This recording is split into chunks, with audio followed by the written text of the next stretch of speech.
Okay, hello, gang. What is it? It is the 14th of May, 2025. And welcome everybody to the OCD Hi-Fi Guy show. Um, welcome all. Today I offer the show out to you guys to call in if you'd like to call in. I don't have a topic for tonight. You know why? Because I didn't feel like making one. That's why. So we can talk about whatever you want to talk about. What's up, Jimmy Dean? What is up, Neil K? What is up, Mark and Moidle? Hey, Tribe. What's up to the tribe? What's up, Mikey? What's up, Dave Mustaine is what I think of every time I see guitar. And Muss, I think of Dave Mustaine. Isn't that the guy's name? Mustaine. Anyways, yeah. So welcome everybody. And it's a beautiful day here in Atlanta, beautiful and sunny. And oh, you know what? I've got to cover the bike again. I uncovered the Harley, well, one of the Harleys, because I was getting ready to ride, just do a little evening cruise, but I didn't do it. And so it's still sitting up there. What's up, Johnson? What's up, Siebel? Yes, I'm sure. Anything. Go ahead. If you're willing to bring it up, dude, if you're willing to call in and talk about it, I am too.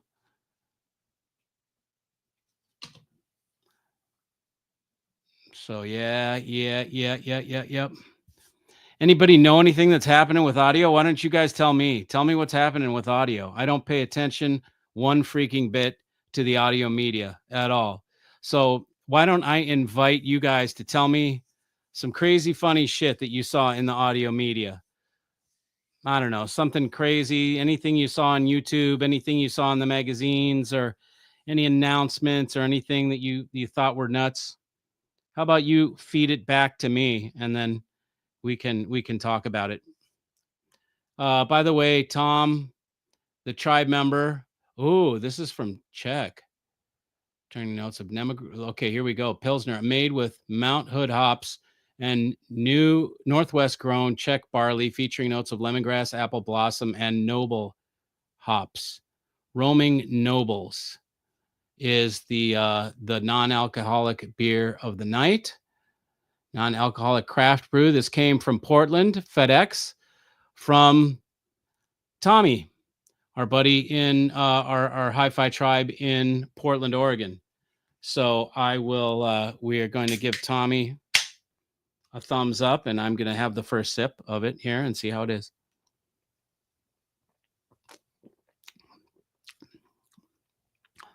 Wow. Tommy, score, buddy. Dude, I'll buy this. I have to find it now. This is delicious. Yum. Oh my God. That is probably the best one I've had, T. That's the best one I've had, man.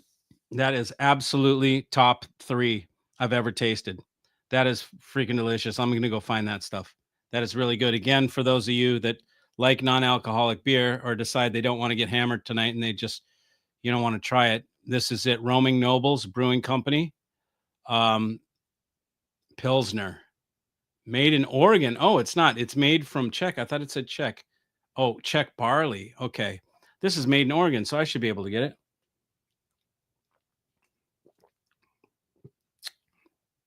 Wow. Yummy. That is delish. That is really, really, really good. Okay, so let's go back to the gang. I see you have the M Labs NS1 streamer. How good is it? It's I don't know. I mean, you know how I am about streamers. I think it's great. They're all I mean, I don't think look, I buy streamers that go with the playback designs, or if that's not in the budget, then you either go with a Nagra. Okay, the one that I like I have to say the Nagra gets the edge. and I'm going to see if I can start selling it, because really it's the only thing Nagra that I want to sell. I don't want to sell their other stuff. Um, I just want to sell the streamer, because that Nagra streamer is made by Playback Designs. Okay. And it has the P-Link output, whatever Nagra calls it. Playback calls it P-Link. And so you can use that thing with the ST glass fiber out. Normally, you can't do that ST glass fiber unless you buy either a $3,000 playback D to D converter with your own streamer, or the $11,500 playback streamers. So that is cool. So I think the edge would go to Nagra, just for the simple fact that Playback made it. So it's a Playback, and I think it's $4,500, same price as the M Labs. So Nagra is going to get the nod on this. I can sell you the M Labs, and at this point I can't sell you the Nagra, but I'm trying to get that going. So soon enough, I will let you know. Ground Zero, what's up, man? How about that Building 7? Jimmy Dean's at it again, man. He's in the dollhouse playing with Barbies. Cable riser video on the Absolute Sound. Really? How about that? They normally don't do that kind of thing. It's funny, though. You know, all that stuff. Was it Tom Martin? Is that the guy's name? The guy that talks like this? That guy? That's funny that they did a cable riser. That's really not typical. They're scrapping for content. It's like, I mean, I don't know how you keep talking about the same shit over and over, year after year, when it's really not that different, and you have to be excited. You have to feign excitement about it. Oh yeah. The little metal cups behind plexiglass may work for all I know, but they look like BS to me. Don't know what that is. Johnson M Labs DAC is very interesting to me, but not something I will likely ever be able to obtain. Yeah, well, you can get, I mean, there's other little streamers. Get the little, you know, there was this place in India that made these cool little single board computers. By the way, if someone is a computer person, I'll sell you my freaking whole damn box, man. I went cuckoo at one point, and I've got Raspberry Pis and the Asus Tinker board, and I've got a freaking box. Seriously.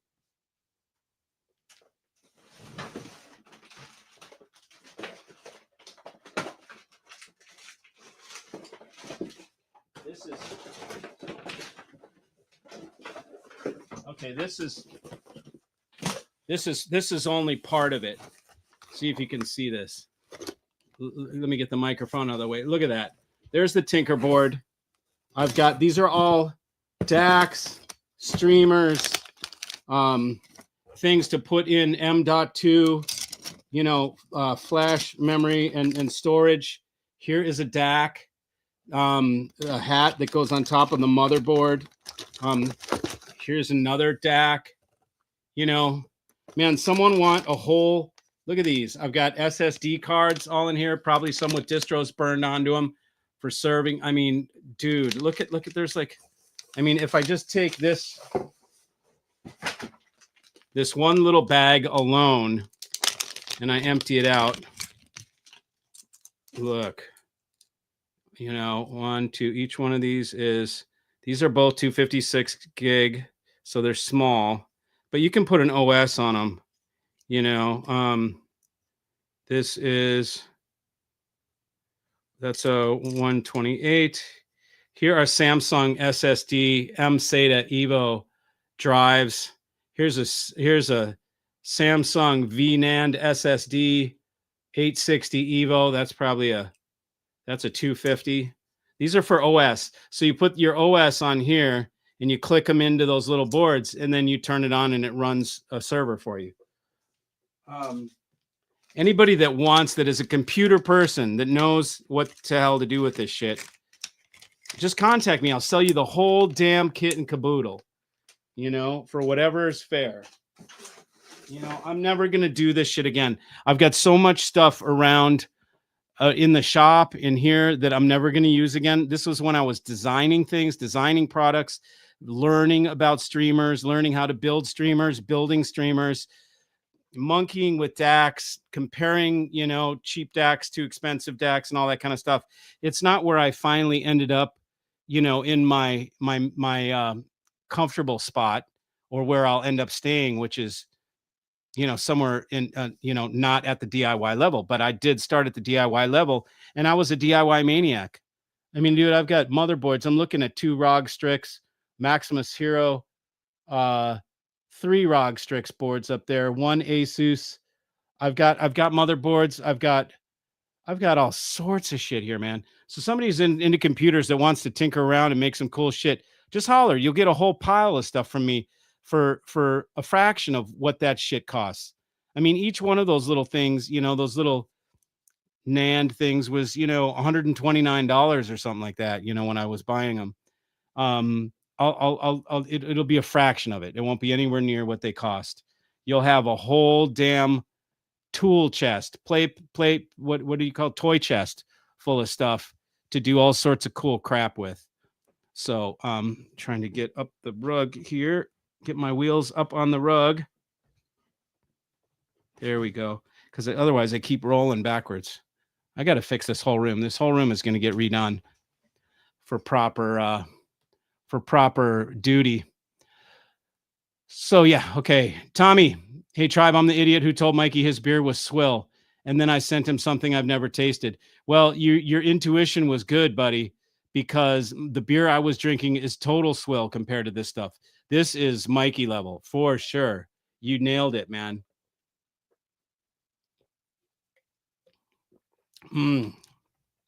It's freaking really good. I'm not kidding. Really good. It is very good. I'm going to have to find more of that. That is going to be my go-to NA beer for sure. What about the new Techniques turntable with floating platter? Not out yet, but looks awesome. I don't know, Bill. I don't know shit about turntables. I don't claim to. I don't know shit about turntables, cartridges, arms, record cleaners, azimuth gauges, weight things for the pressure on the needle, all that crazy shit that goes along with a damn turntable. I have on purpose avoided it.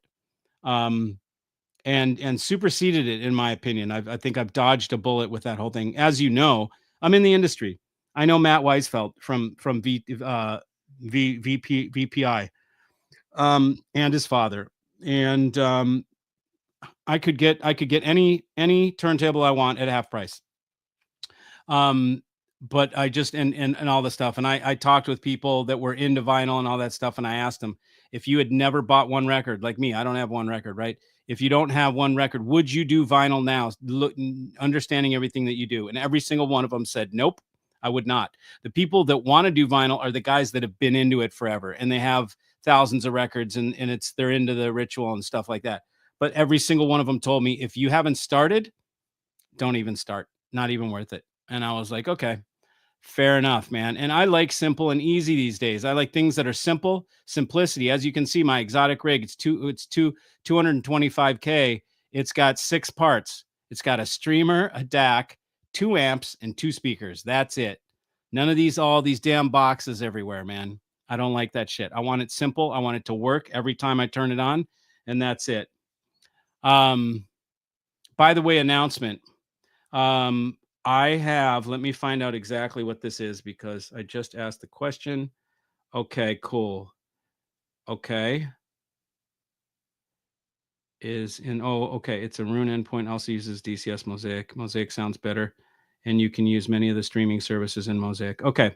So up for grabs today. A client bought 2 MPD8s and 2 streamers, because he's got 2 rigs. So he got an MPD8 Dream DAC and a streamer for it.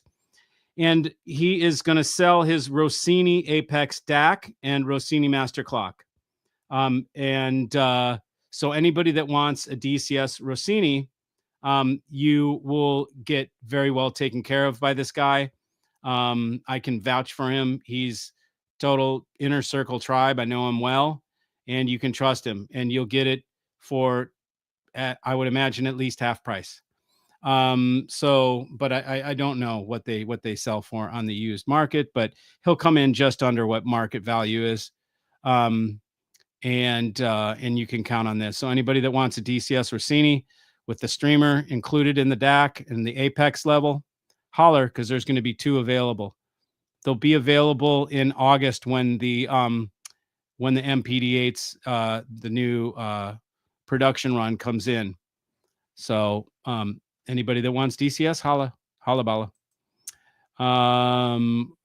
Let's see. Why is it not? Oh, there we go. Jimmy's back and we're going to be in trouble. Yeah, Jimmy's back. OCD Hi-Fi Guy, have you heard the M Labs reference DAC comparison to Dream DAC? I haven't. I haven't. I did hear the DA2, or is it DV2, I think, years ago. And it was, and then I heard it at the show. And what M Labs has that is a little different, that, at least from on their high level stuff, that was different than damn thing. That was different than Playback Designs is. Oh man, this thing's giving me problems. Is that the M Labs was like extreme ear candy.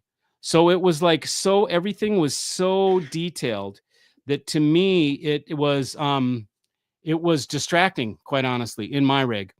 It was just distracting. It was just, I heard every teeny little thing so precisely that it was really fun to listen to, but in ultimately it became distracting because I was hearing so much things. The things that maybe would have been in the background are now in the foreground. And so it became, and they were very apparent. It just was a little distracting to me. I would imagine that they would be best with speakers that are a little bit warm sounding or a little bit musical, then that would offset it and it would be a great match. But my speakers at the time were very neutral and very transparent, so it was a little too much. It was like sensory overload for me. Comparison, and I'd have to listen to their current one to compare. But the playback was more like neutral, more organic and natural. That's just what I got from it. And again, as I've told you guys before, the Playback Designs MPD8, what makes it unique is the feeling that you get from listening to music. It's not as much in the what does it sound like thing. It's more in the what does it feel like realm. That's where you really notice the MPD8. And this client who came that had the Rossinis that I was telling you about, he's professional and works in the professional mixing industry, and he works with some extremely A-list, one in particular, an extremely A-list musician, and he helps critique the recordings and he helps in the production, and his ears are exceptional. And he came and listened, and we were listening to Fisher and Fisher, the little guys. We were listening to like 270s and the Playback Designs front end 270s, and then like a Roland 555. And he was so enamored with the experience, what it felt like was in the connection to the music, that now he's buying 2 MPD8s and 2 streamers.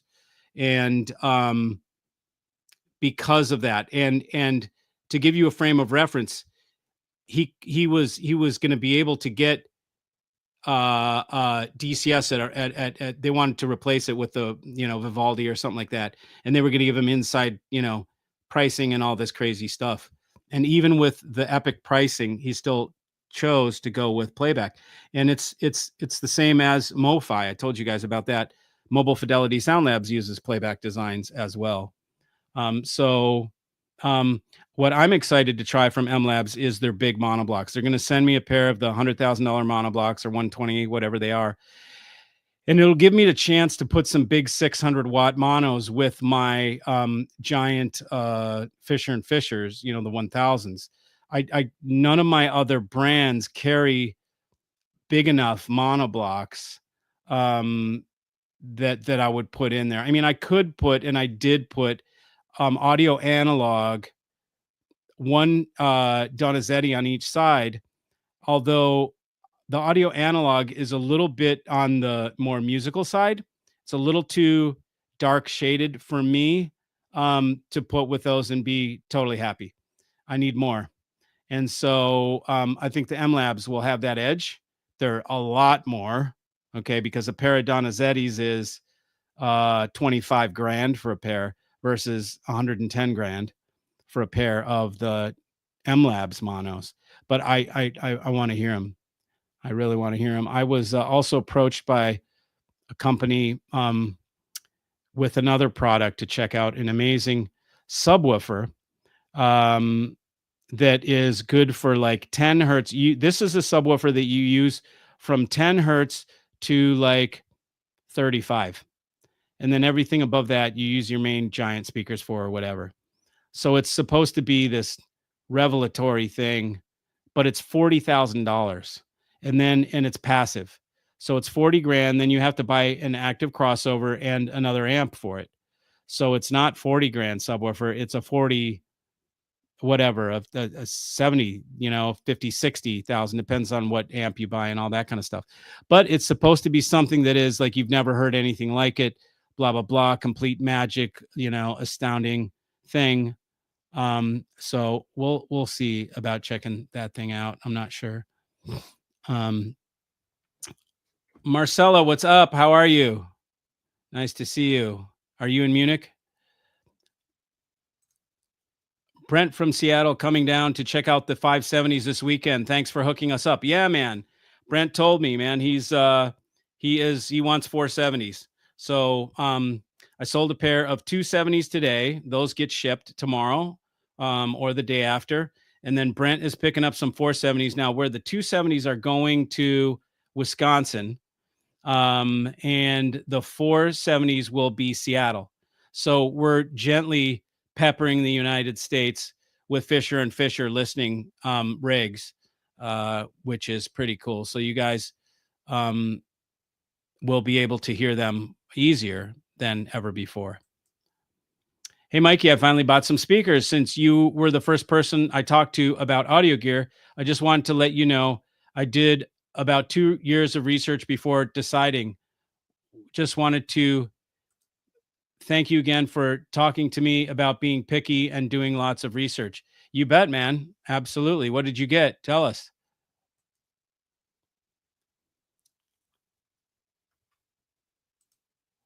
What's up, Charles? How are you, buddy? Good to good to see you, brother. I had a good talk with Charles last night. We were talking about tribe stuff. Ground Zero. Okay, he's responding to Jimmy. I'm sorry. I'm gonna ignore that whole deal. It's just a quagmire. Um, hey everybody, yeah, Deborah here. I just saw that you were on and thought I would join you guys. Thanks, Deborah. Welcome. Deborah is the wife of Kenny and super cool. She's from Adelaide. She grew up in Adelaide. These guys are going to show me around when I get down under.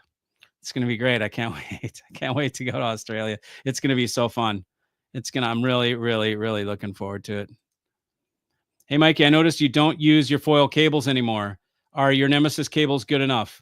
Well, I mean, you kind of answered the question, didn't you? You answered your own question. I don't use my foil cables anymore because people bought them out from me. I can't, when I have close tribe members that are like, Mikey, please, can you sell me some cables? I sell them out of my rig and then I replace them with the round wire with the Nemesis stuff. The Nemesis is clearly good enough that I can use them in a 225K rig and still be totally happy. So yeah, I'll get back to making myself some and when the time comes. But you know what? You just triggered me to like why haven't I made myself some, man? I've got the materials here. And I know we did so many sound tests between the foil and round wire and it always beat it. So I should get off my ass and make some, man, and put them in the rig. I think I'll do it. Thanks, Neil. You just motivated me. Where can I find your gear? You can find it at 11stereo.com. So it's 11 stereo right here, 11 stereo. And the reason I call it 11 stereo is because everybody, if the best dealer in the United States is 10, well, I'm one better. I'm one louder. I'm one louder. And the reason I say one louder is it comes from Spinal Tap, if you should know that reference. But I'm one more than 10. If max is 10, Mikey is one further than maximum. I'm always one more than max. Also, you can call in here 415-484-5121. You are invited to call in and talk to us live. I'm surprised how few people do it, man.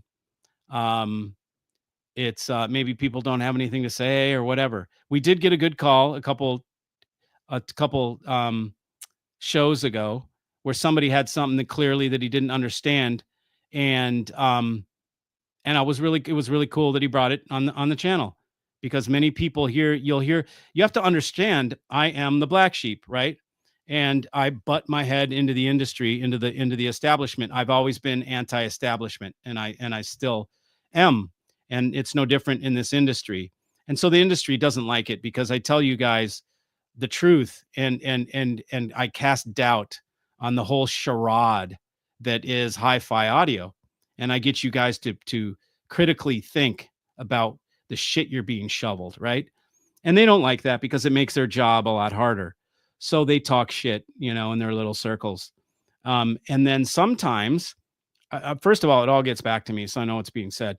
Second of all, sometimes people that actually care and think, hey, maybe Mikey isn't, maybe he really does. Let me ask him. So they'll come and say, and that was a guy asking me about, well, you used to sell, the Chinese shit, and why don't you now? And what's the story? And he wanted to know why. How come I flipped? And I told him why. And it was cool. So everybody got a chance to hear that. And then, so if anyone ever said, oh, they fired Mikey, it's like, no, Mikey quit, but they love to make shit up. It's really funny, the stuff you hear. I've heard shit like, I would never trust anybody that changed their hair. I'm like, how retarded are you? Oh my God, really?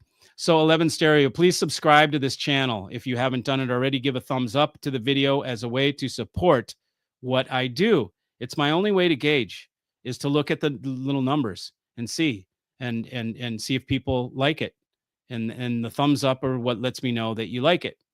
And the support and the new signups let me know. And then of course, you guys have been, maybe I should take a second and give a little story. Okay, how about we do story time with Mikey? Let me take this, and then we'll go back to your guys' questions. But let me take this down, and we're going to do a little story time with Mikey. And this is going to be a little story time about the trajectory of the OCD Hi-Fi Guy channel. Okay, and like how it has evolved. Okay, so when I started, I was still in my journey. I hadn't had playback designs yet.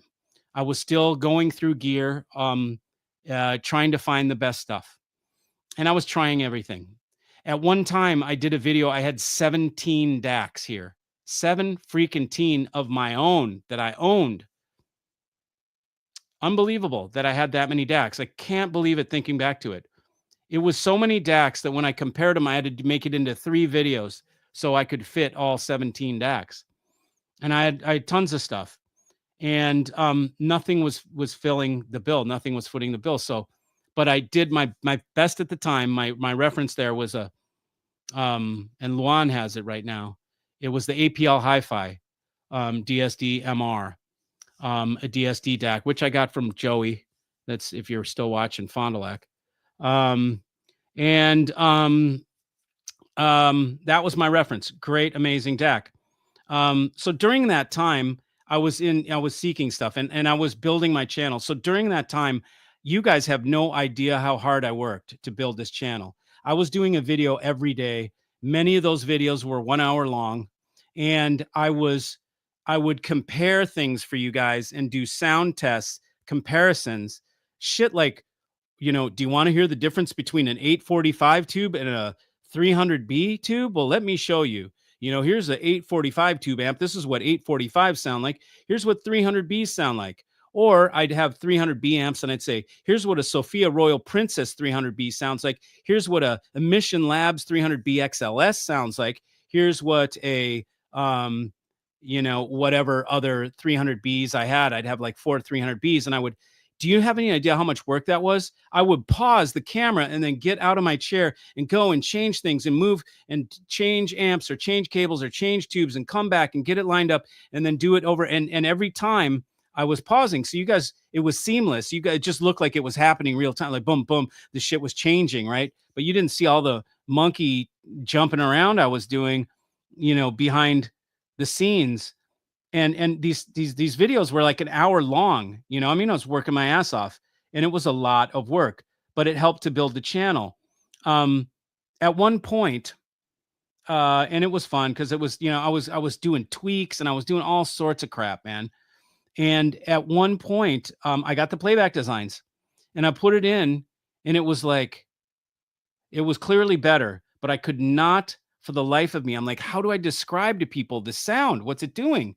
I couldn't come up with words. I'm like, there's no words for it's better for sure. And I brought my girlfriend in who's got better ears than me, Big John and Steven and Crazy Mike, some other guys, audio guys, and asked them, and everybody was like, dude, totally better.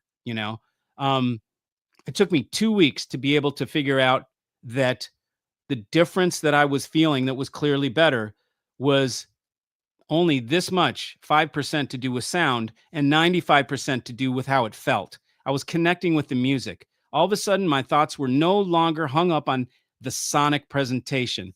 I was stuck in an analysis paralysis, is what I call it.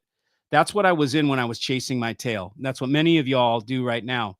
It's analysis paralysis. You cannot stop analyzing the sound because there's artifacts. There's little things that give away that it's digital or that it's not a good recording or whatever. The little things that remind you consistently that it's not that great. And that freaking irks a perfectionist, right? You get irked by that shit and you can't calm down. It's anxiety. You're anxious. God damn it. It's not there. Fuck. What is it? Let me try this tweak. Let me try this fuse. Let me try this treatment. Let me try this cable. Let me try. And you're pulling your freaking hair out trying to make it better. When in reality, if you just got a better DAC, in my case, it was Playback Designs, and I've done it for at least 50 others right now. I've probably got 50 of these things in the field. And the anxiety went away. When that went away, it stopped my pursuit and my OCD hi-fi guy thing. So it's really funny because my name in my channel is OCD hi-fi guy, OCD Mikey, but I am the opposite right now. When I first started this channel, I was OCD a wigger. I mean, I was wigging out, tweaking, like trying like all these little things, like making videos about the difference between footers, between ceramic footers and brass footers and aluminum footers and spikes versus rubber versus, I mean, I was going bonkers with this shit, right? And I learned a lot. And part of that time there was because I realized, if I'm going to be worth a shit in this industry, consulting for you, I need to know what everything sounds like. And I need to know the strengths and weaknesses of everything. The strengths and weaknesses of Class D, of single-ended triode, of single driver speakers, of field coils, of 300B amps, of 845 amps, of EL34s, of 6550s, of push-pull, of active quad amp system like I had, of panel speakers versus boxes, of open back boxes, of open baffles. I mean, I had Pure Audio projects for a long time, or not for not a long time, but months, in a second rig. So all of this was in pursuit of educating myself and learning what I needed to learn to get to what I thought was important in the end. And what I now feel is important after all that shit for all those years, man. It's been 5 or 6 years, and I've been doing this 25 years. I only videoed the last, 6 of it. Is that simplicity rules for me. And simplicity is the best thing for me to sell to you guys, especially people that are not tweaky, weird audiophiles that love to fuck around. Like most of my customers don't want to mess around with their rigs 24/7. They want something that kicks ass, that they can turn on, that works every time, that sounds freaking phenomenal, that they can go and relax in their audio system. So simplicity is good for that. You do all these crazy things with all the boxes, all the shit. It's too much, man. Very few people are into that kind of shit. And I was, and my little circle of guys all were, man. And we had this little feedback loop. I'd send them cables and they'd feed back, and then I'd make changes, and then I'd send them the new ones and they'd feed back. And then, it was this crazy thing that went on, like namely during COVID when nobody could go out, I was sitting on the bench and just creating shit like crazy. So now I'm total non OCD. I'm total laid back, chill hi-fi guy. I mean, I could change it to like chill Mikey, or whatever, because I've just found out that you get the key components, and it doesn't mean expensive. Like my shit may be expensive, but I can do it, and because I have that reference, I can do it at smaller prices because I know what I'm comparing to. So that whole trajectory has changed, and I went from doing this at when I was an OCD hi-fi guy at the beginning. This was my own personal pursuit that I was after. I was not doing it for you guys. It was stuff that was one-off things that I would do only for my own system, um, which is like what the end users do, right? You have your own personal rig, and maybe if you're a tweaky audiophile, you tweak the piss out of it till it's in light years away from simple. Um, but you've created your own thing that you really love. Well, over time, it's like it turned into, and I remember, and I told my client the other day, I called him up. I had a client fly in on his private jet, and I went and picked him up at the local airport. This is a guy who owns a jet. He doesn't rent it. He doesn't share it with anybody. It's his freaking jet. Okay. He's a billionaire. And he came in, and he came to the house, and he listened to the rig, the one that I had put together, and he said, "This is the best sounding rig I've ever heard. I want it. Sell it to me." And I was like, "Oh man, I can't do that to you. There's too many things. I had too many things that I would never, in good conscience, put in somebody's house because there were too many things that could go wrong." But it's like being a race car tuner. You instinctively know what to fix. When you hear that certain noise, you go, okay, I know where that is. That's in the tie rod end, or that's in the, you know, that's valve train or whatever. The sounds, and you know where to go. So in my rig, if anything was weird, I knew where to go. But to give it to somebody who just wants to sit and enjoy music, it's not fair. He's going to have too many weird tweaky things that might go wrong, and he's not going to know where to look. And it's totally uncool to do that to somebody. But he said, Mikey, if you had, I want $250,000 speakers, and I'm going to go buy $250,000 Wilsons. And if you had something else, and I came and listened to it, I would give you the sale. And I was like, holy shit, that's crazy. I never thought about that. So I never thought it was possible. So So I decided, you know what? I need to get rid of this rig, and I need to simplify this and do something that I can sell to other people so that when I do get high level clientele, I can take care of them, and I can do it for every house. They have several houses, and take care of their each and every rig at a high level.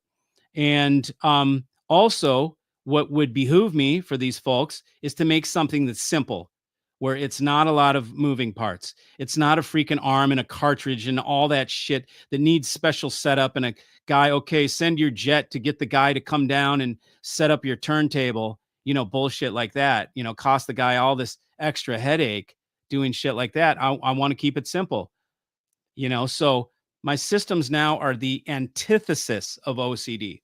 They are high level quality. The OCD thing about them is that I'm a stickler for quality. I will not buy regular shit.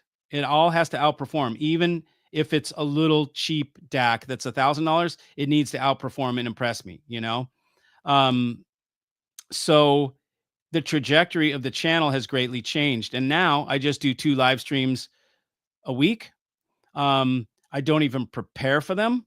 Like, I mean, I came on here, it was like no plan, have no idea what a topic is. I just ask you guys, and this way we have a discussion. Right now I'm talking, I'm stammering, and I'm not, I'm going on, and I'm not reading your things, but I will get back to the conversation. This is a two-way street. It's not just me sitting here telling you, fluffing you, trying to chub up your brat, over a piece of gear. Um,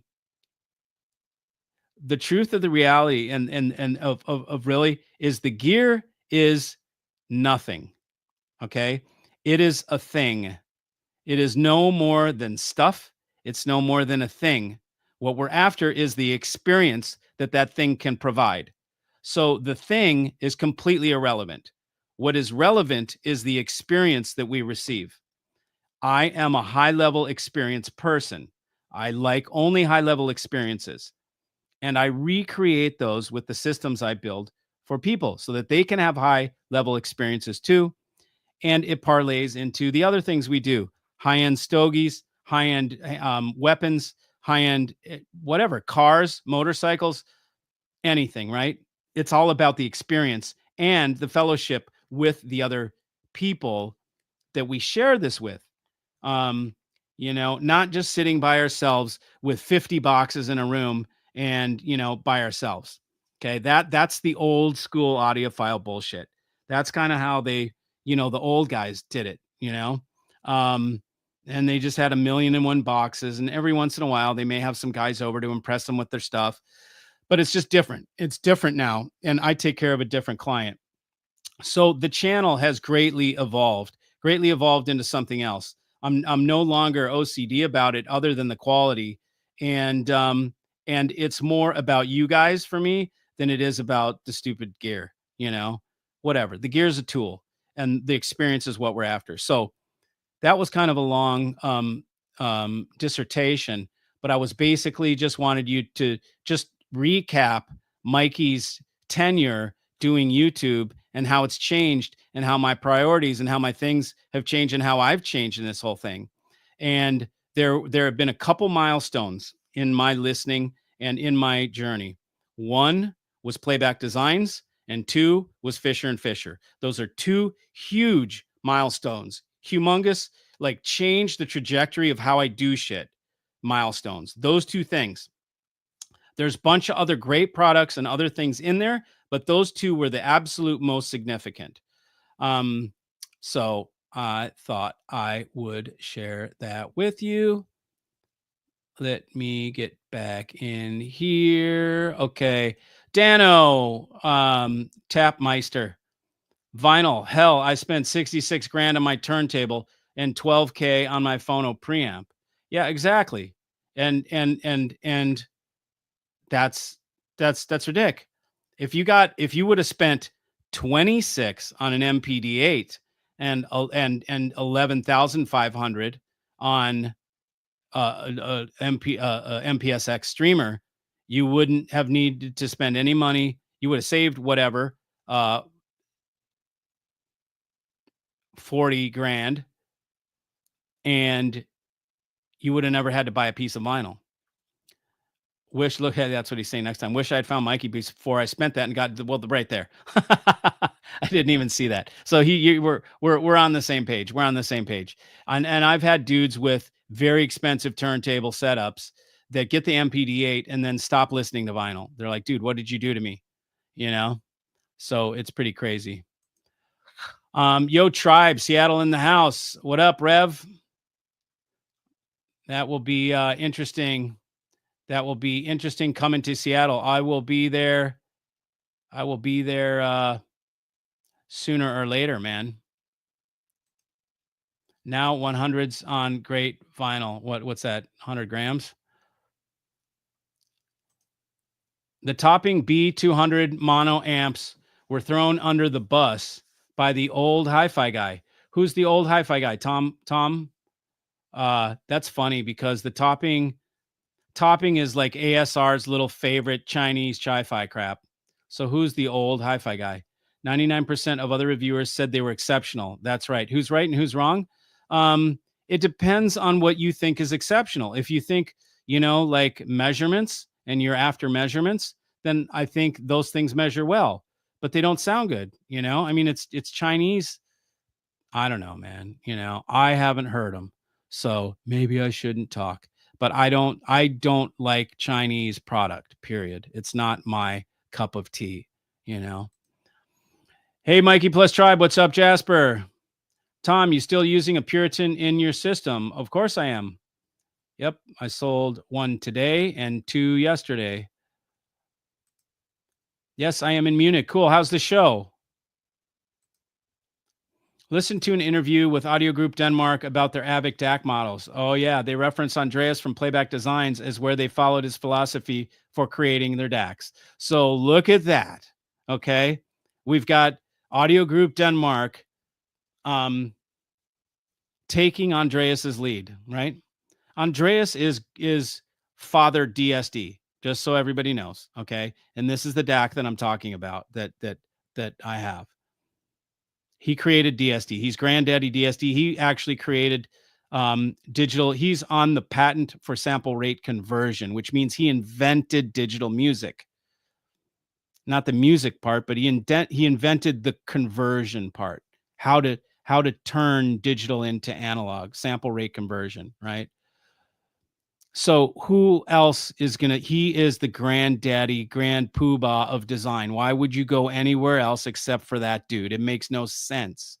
The people that know what they're doing own Playback Designs. It's the last DAC you ever buy. So that's cool. Hey, Bob, what's up, man? Bob has a Playback MPD8 sitting there and an MPS6 coming up in August. Nick Panazzi, hey, Mikey, been so busy. I haven't had a chance to catch you all live for a bit. Hope all is well. It is, brother. Nick is our resident guitar tech, guitar expert, ex-band member, ex-touring band member. Hey, Mikey, checking in from Des Moines. What's up, Des Moines? I know. Andy, what's up, brother? Yo, yo, yo, what up, Gate David?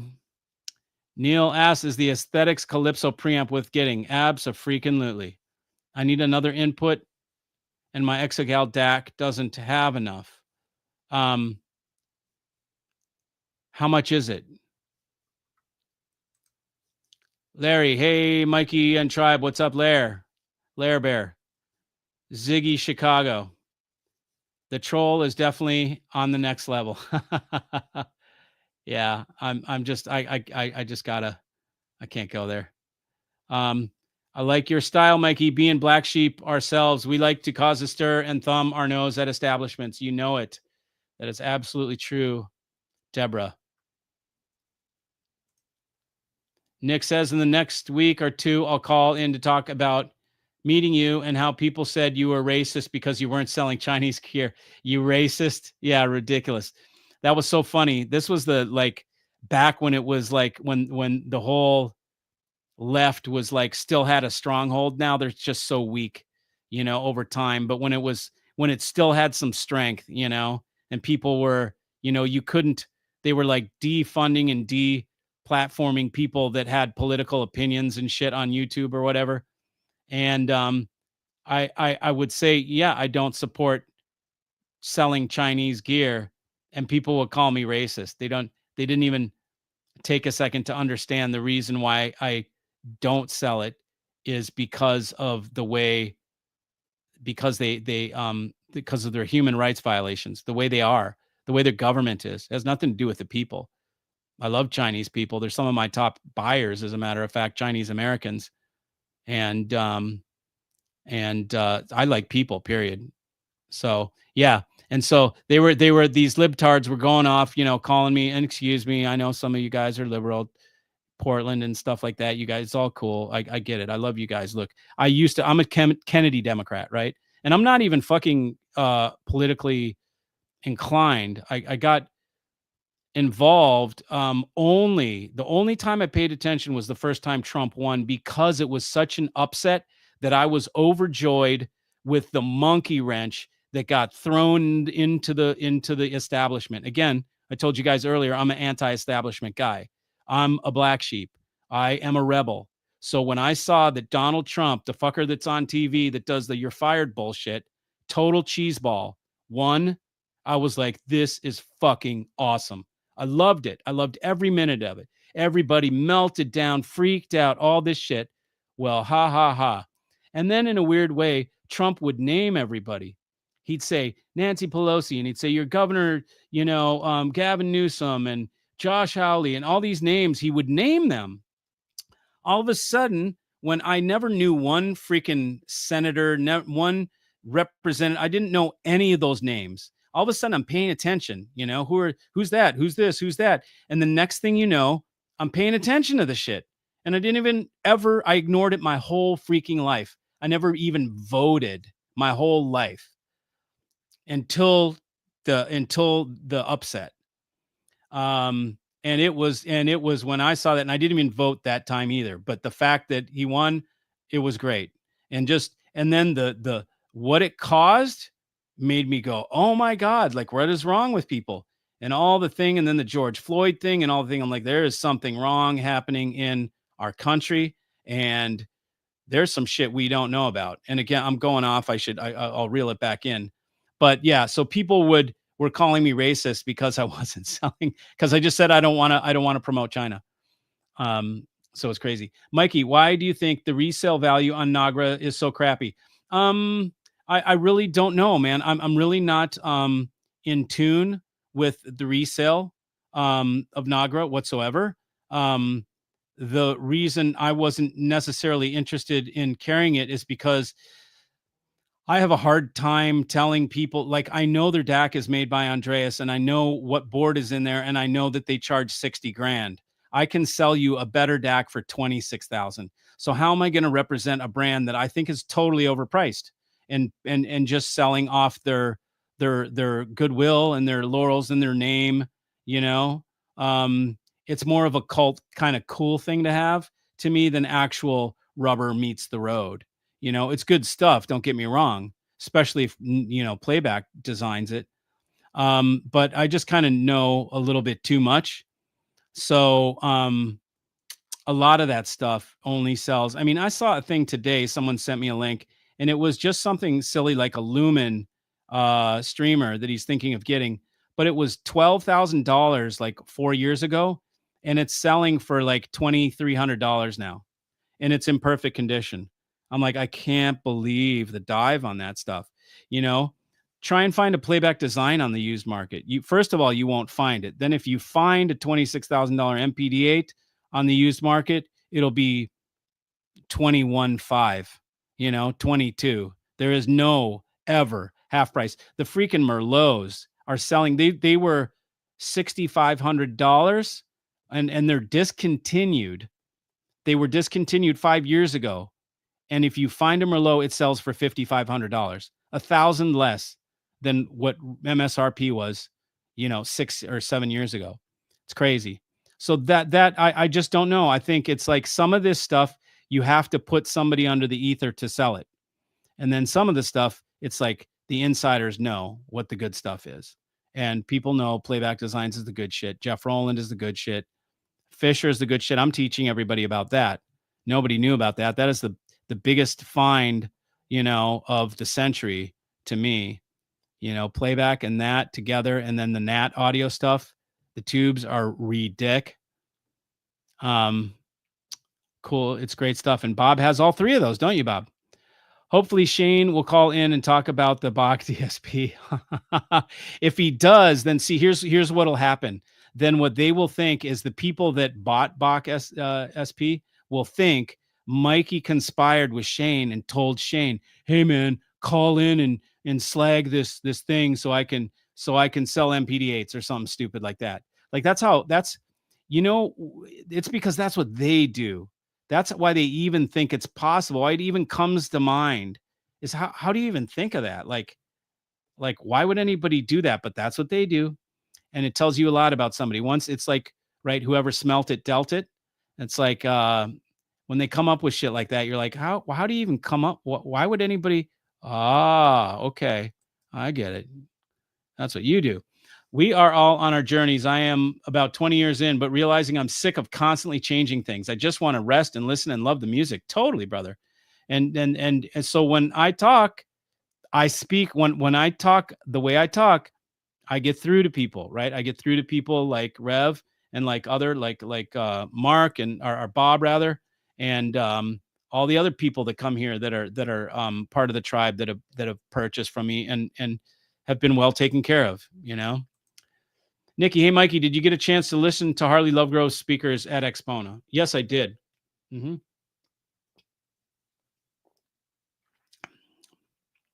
That is clean finish, brother. That is really, really refreshing. I love that beer. That fake beer. It's fake beer. Um, yes, I did. You don't really okay.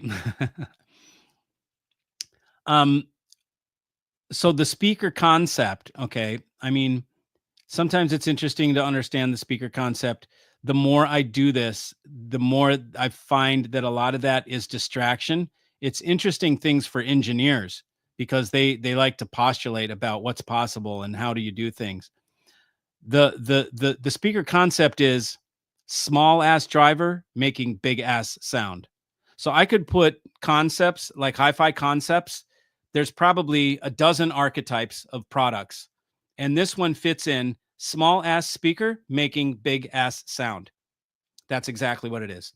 It's a little teeny ass driver, maybe 4 inches wide or something, that makes a full sound when you're in the near field. Okay. It's not going to be a room filling sound. It's not going to be something that has dynamics and punch that kicks you in the balls when you listen to like Dead Mouse or whatever. But it is going to be something, if you listen in the near field, that is very pleasing because it's very coherent. The thing that single driver speakers have is incredible coherence, and they don't have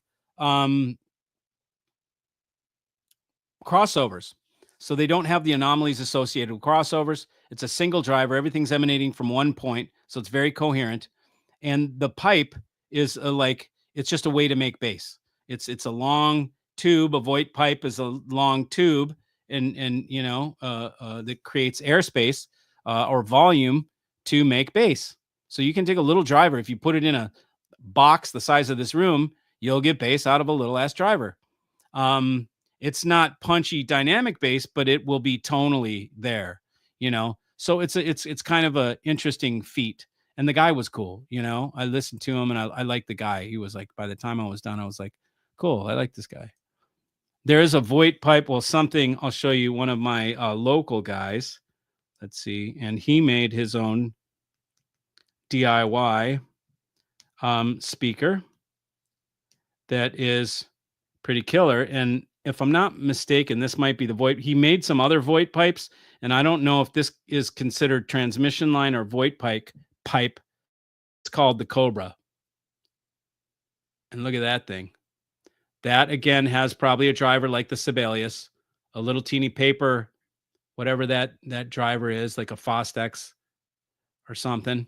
And it's a Cobra, and it's all PVC pipe painted black. Very interesting. So, people, it's fun for people to do that. What's up, Romy? What's up, dude? Good to see you, brother. Man, long time no talk to, man. Man, this dude I met down in Texas. This guy's good shit, man. You can hang anytime, brother. Man, Romy's part of the crew. This is good people. Sometimes I meet people and immediately I'm like, this dude is like we are bros. Like I trust Romy, and like immediately you get that vibe from some people, and we took him with us, man. We met him. He hung out with us in Texas. We went out to dinner, and I was like, dude, man, this dude's cool. Like I when I see you again, Romy, I'm gonna be stoked. Like fucking hug you and be like, yeah, man, let's go fucking eat and like smoke some cigars and do some burnouts in the cars or whatever, man. In my 35 years of interest in audio, I found there's only one thing for certain: change. It always happens eventually. Yep. And the other thing, which is, hey, if we're getting deep and we're going to talk about Big John wore this great shirt the other day. I'll see if I took a picture of it, and it's like, it's right in the vein of what you just said, but it's even more kind of profound. Some people can't handle it. Live like you're gonna die, because you are, motherfucker. You know, that is such a great shirt. Live like you're gonna die, because you are. So we're all dying, man. We're all gonna die. And it's about the experiences. When we're laying on our deathbed, we're not going to be going, man, remember that one piece of gear that I bought? That gear. You're not going to give a shit about your stuff. You're going to be thinking about your experiences and the memories that you have, and the friends that you made, and the wonderful dinners that you had and the conversations and the trips and that one scuba trip and that one motorcycle tour and that one time we went in the shark cage in South Africa and you know, you used up your tank of air way before I did and you lost the bet. You know, like shit like that. That's what this shit's all about. Fucking stereo gear is just like, whatever, dude. Check, you know, check it off the box, you know, and let's make memories. And if you can get an audio system that does that, that makes memories for you each time you have people over and you enjoy it and the family's there. Someone sent me a video of him. He got some 670 Fisher and Fishers rolling full MPD8 front end and he's dancing with or he wasn't, he was sitting down. His father-in-law was next to him, feet kicked up, kicked back in the couch. The both of the his wife and her sister had the babies in their arm and they were dancing and spinning and with the babies listening to the tunes out of the stereo that I sold to them, the Fisher. That's how great it was. The whole family was down there listening to the audio system and they were making memories. I was like, you know, it brought a tear to my eye. I was just like, dude, that's beautiful. That's exactly why I do this shit. So, yes, change always happens eventually, but not with audio shit. Doesn't need to, you know? I mean, everything changes, but look, unless something breaks, I'm not changing my audio shit. You know, I could give two shits if you think you got something that sounds better. I'm not even interested, you know, because my shit's checked off the list. You want me to go back and go back to my list that I checked it off? It's already been checked off. You want me to go back and second guess myself if it's really checked off the list? No, not at all, man. No, I'm out taking the Corvette to the track, you know. I'm doing some other shit. I am hoping the MPD8 changes my mind on vinyl. I think it will. And you know what would be really great, Rev, is if you share that with the group. Looking forward to August arrival. Crazy for me to think 25K, 26, baby. But if it gets me out of vinyl and all other searching, looking to be set free. And here's Rev, man, in a place in Seattle. You know, he doesn't have some freaking 10,000 foot house. You know, he's got a killer little place with a freaking retarded view of the sound or whatever they call it, you know, and he's a music junkie. This guy is music, dyed in the wool music, man, music guy. And that's, these are my people, right? And he's pulling the trigger on an MPD8. He's one of the 5 that are already sold for August. So, man, yeah, and share it with us. You know, come back and tell the people. Tell them how it compared to your vinyl, because Rev is how many albums do you have, man? He's a vinyl. He's dyed in the wool vinyl, just like Nick Panizzi. You know, these guys are vinyl dudes. Nick worked at a record store. He managed a record store, so he's got amazing collection. I think he buys and sells records too, as a living. MLab's DAC uses part of the Playback Designs DAC too. I don't think so. I think they use similar. It may have. Is it still left over? Here's how they work. Here's what happened. So Andreas worked for Sony and hired Ed Meitner to while Andreas was at Sony to do the analog output stage for the DACs that they were creating for Sony. And so together, Andreas and Ed made these killer DACs, right? And then Ed left Sony and started MLabs or Meitner Audio, whatever it was, MLabs, I think it was. And then Ed hired Andreas to come work at MLabs for him and do the digital end of things while Ed did the analog stuff. And when those DACs came out, I freaking remember they came out and everybody lost their freaking mind. It was the one, it was like before that, it was the Audio Arrow. That was the one that was like the de facto or the Wadia. And, you know, and so the MLabs stuff came out and people lost their shit. The best DACs ever. And then they split up after 2 or 3 years. And then Andreas went on to do his own thing and he hired Bert Gerlach to do analog output. And and they created the Dream series, and that was kind of like their breakthrough piece where Andreas was able to put in his best efforts. And when, here's a little inside thing that I can tell you is that when Andreas, when I talked to him, I asked him, "Is this the best DAC you can make?" And he said, "Yep, for sure. That's the best I've got, man." And I'm like, "Fucking good enough for me, man." And I have asked other DAC designers with their top of the line. Um, do I tell you who it is? No, it'd be kind of like kind of kind of cheap. Nah. There's another DAC designer for another brand that and I said, "Is in his top of the line." I said, "Is this the best DAC you can make?" He said, "Nope." I was like, "Okay, well, fuck, dude. Can you make me the best one?" Well, I could custom make you one, and we would double up the double up. We would do 4 of these output boards instead of 2 of them. And we would, and he told me what he could do. And it didn't make sense at the time. I wanted something to sell. So sometimes you'll ask and they'll be honest. They'll say, "No, I can make better." And Andreas said, "No, this is I can't make better. This is as good as I can do." That was a good sign. Bob, got the live vibe feed you sent me for the Nat Transmitter Evos today. We'll be setting up the mono blocks tomorrow. Cool, buddy. Yeah, man. Yeah, buddy. That's good stuff, man. Those are the ones that I use too. Daryl Rutherford, am I your only Nebraska follower? Nebraskers. Um, Lincoln, where are you? I'm trying to think of what are the Nebraska towns. Lincoln, Nebraska. Omaha, Nebraska. You guys got cows, you got steers, you got beef.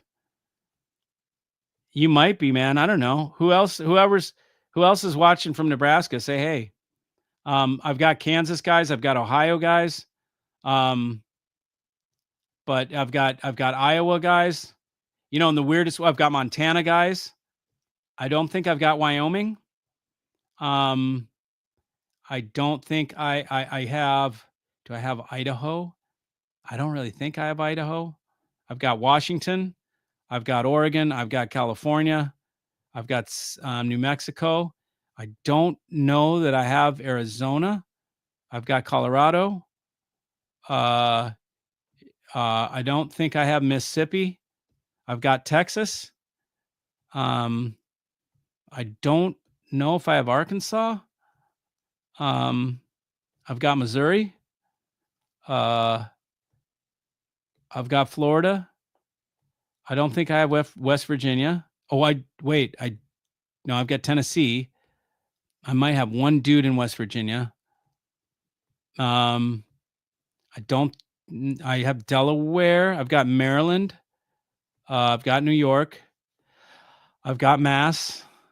I've got Maine. Don't think I have Vermont. Yeah, it's weird to think about that, man. It's weird. Some places little pockets grow. I'm 57 and got back into vinyl in 2010. I still have my records from the 70s. There you go. So if you had to recollect them all over again, it might have been different. I still enjoy CD and SACD and streaming. Great times for this hobby. Yeah. To me, man, it's just like I just want one damn thing, a freaking tablet that I flick my finger. I don't want any more action than that. No getting up and walking. I've got tape, master tape. They're behind me, man. I've got hundreds of them over there. I don't even use my damn tape machine. It's just too much work, man. I don't need it. I'm perfectly happy without it. Aesthetics is 5K. Okay, it's a 5K preamp. How old is it? I've got a Nat Audio. Do you want a balanced preamp? I've got a Nat Audio tube mono that I think would probably edge that out. And it's $8,000, but I would sell it to you for $6,000. Did I just say that? I'm gonna have to, yeah. I'll take $2,000 off. I'll sell it for $6,000. It's a Nat Audio Symmetric. It is the thing that's unique about this DAC, line stage, completely balanced. It's a full differential line stage, meaning There's no RCAs. You can't use it with RCA. It's for balanced. That is very rare. If you guys just go try and find a balanced preamp, a real balanced preamp, a real differential one that you can't use RCA with, or that you can't use RCA with, they're few and far between. There's like a couple companies that make them. That's it. Preamps are 32. Whoa, we're getting sidetracked here. Thanks for bagging the large thread and small thread separately. Appreciate you Bob proofing this little task. Oh yeah, right. Yeah, no worries, man. Yep. Yes. Yeah, I just put them. I can't not put, if things can be organized like that, I do it inherently. I can't just drop shit that's two different sizes and two different bag in the same bag. It doesn't compute. Homie don't play that shit. My brain can't do it, man. My brain can't do it. Yep, everybody complained that they were all the same inside the Beltway, corrupt, lifelong politicians. Then along comes a guy who isn't any of that, and they hate him even worse. Yeah, yeah. My algorithm feeds me shit like that, And just today I saw it during when he was giving Jeb Bush shit, and he was talking about during the debates, and he remember when he was punking Jeb Bush. Jeb Bush looked like a little kid up there. And Trump was like, yeah, you hear all these people talking shit, like all these people booing the people that don't like me. These are his donors, and you know why they don't like me? Because I don't need their money and I don't want it, which is exactly what you're just describing, which is like, yep, monkey wrench in the plans, a billionaire already, doesn't need political lobbying cash, can't be bought off because he's got something to prove, which is more important. He doesn't need the money. He's got to make a point. That's what he's doing. And his point is to change the whole new world order, the whole Bush agenda, and even before him.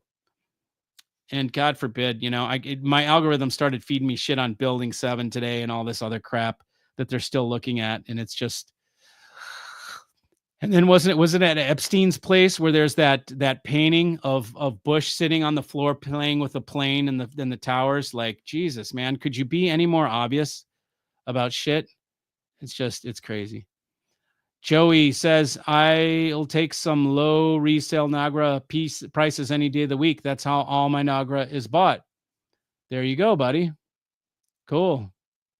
I don't know that it's all it's cracked up to be. It's certainly cool and it's got a mystique, but I just don't know that is it that great sounding? I don't know. I mean, the DAC must be because it's playback designs.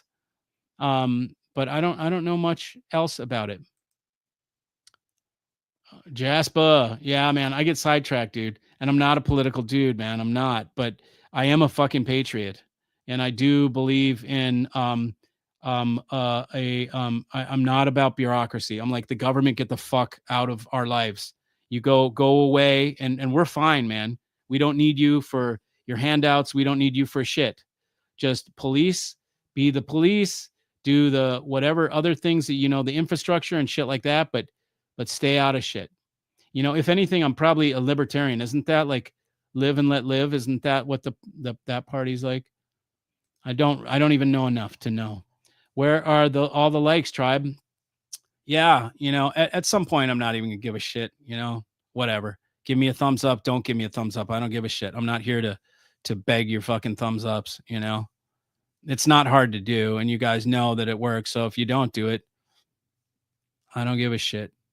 I'll tell you what, you don't give me the likes and you don't do that and you don't thumbs up, I'm not getting a fucking microphone and doing any more work for your ass in the listening room. I'll just sit here and fucking come unprepared and do these things. And that's what you get, but people still seem, it doesn't matter. Again, the bottom line is I'm here to sell systems and to curate audio rigs and to help and to build a tribe, more importantly. And so this YouTube thing, whatever. What was the fake beer tonight? Did he already mention? Yeah, I did, man. And it's really freaking good. Tom sent it to me he overnighted this from Portland. It's called Roaming Nobles Brewing Company from Oregon. It's a Pilsner. It is really freaking good.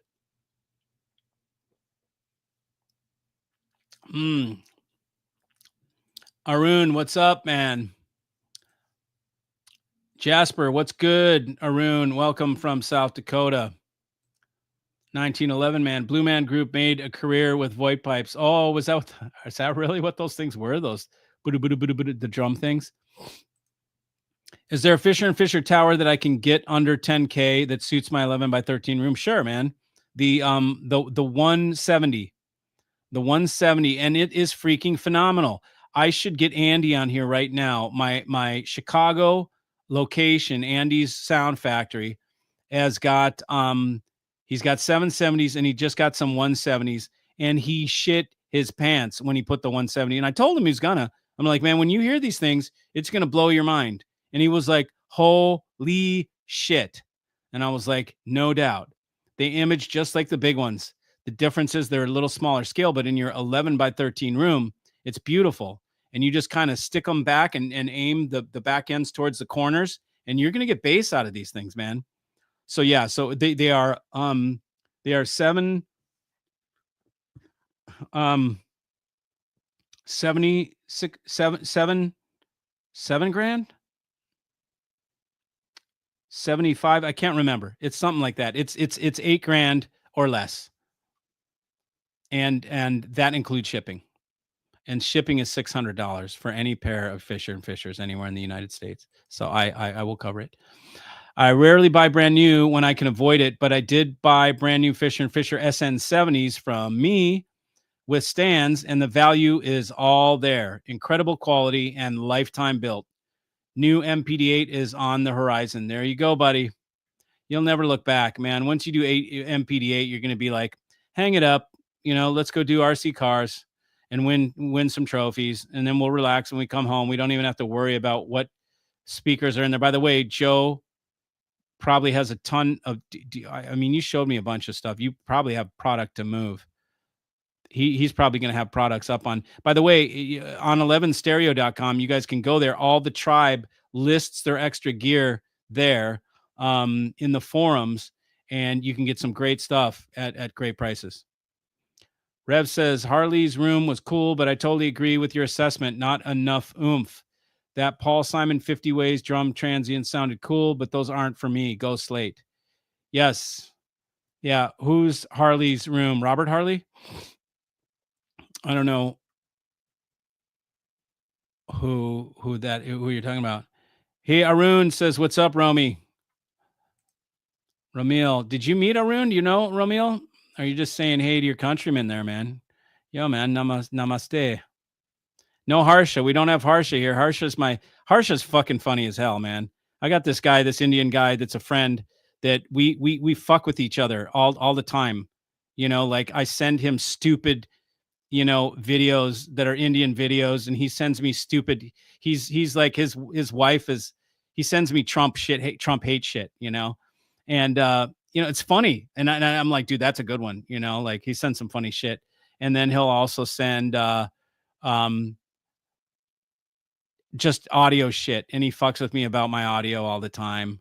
And it's really it's fun when you're close enough with people to make fun of one another and make fun of the stereotypes that we all have. We all got different stereotypes.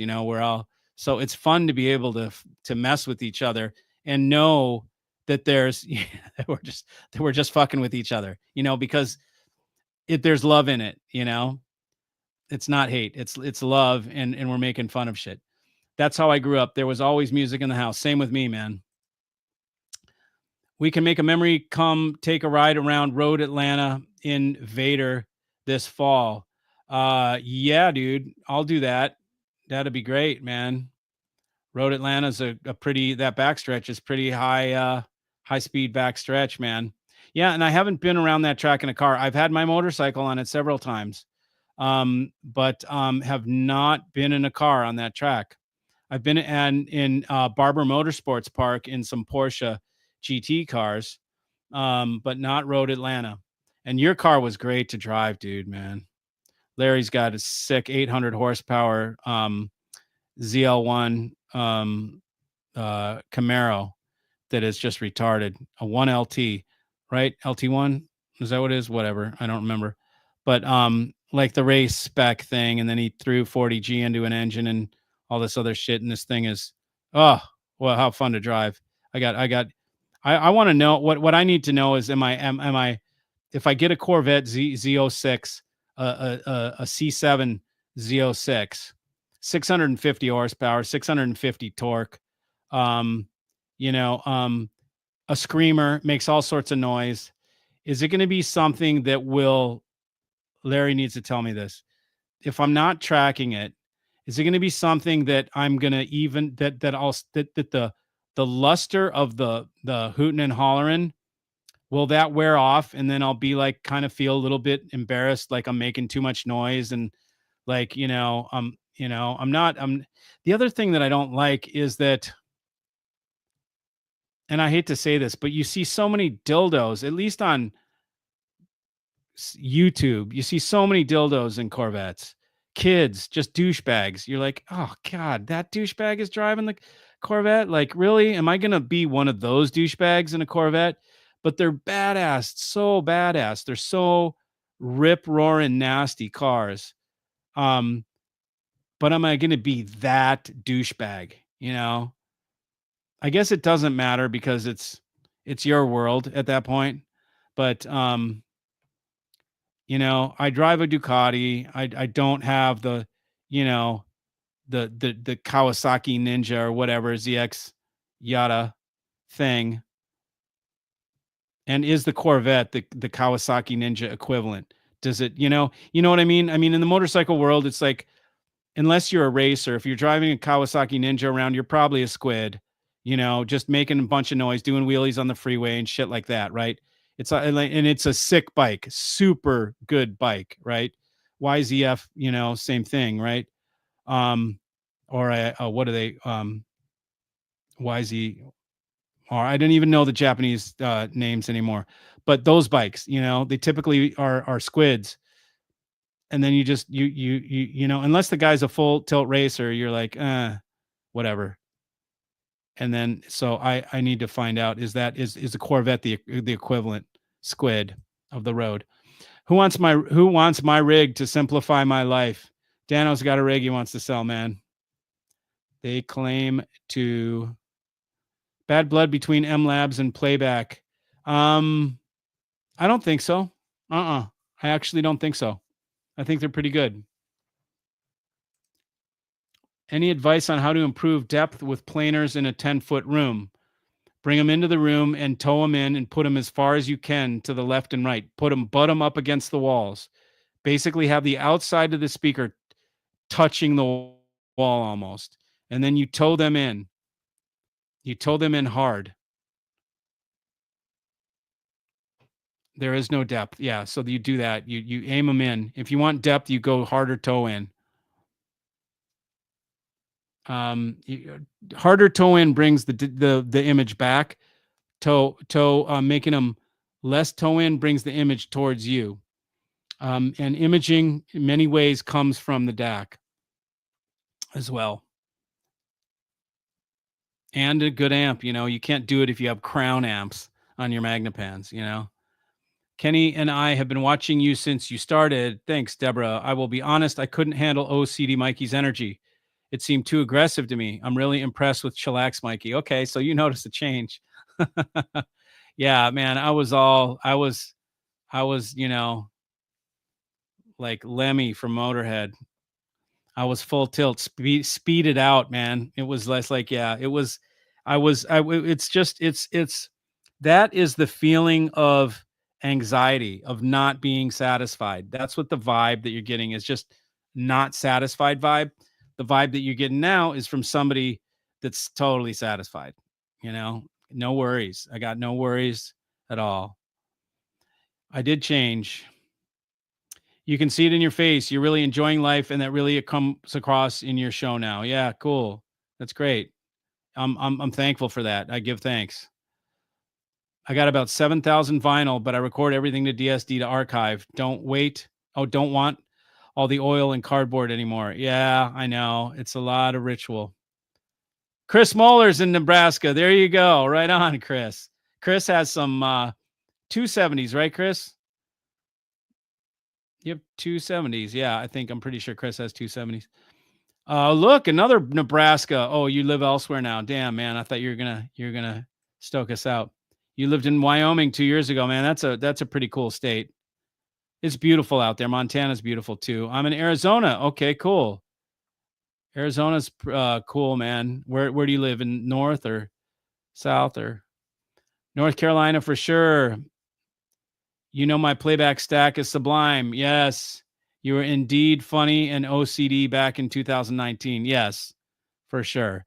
And I used to do crazy shit, man. Like I used to do silly spoof videos where I would dress up and like be a character.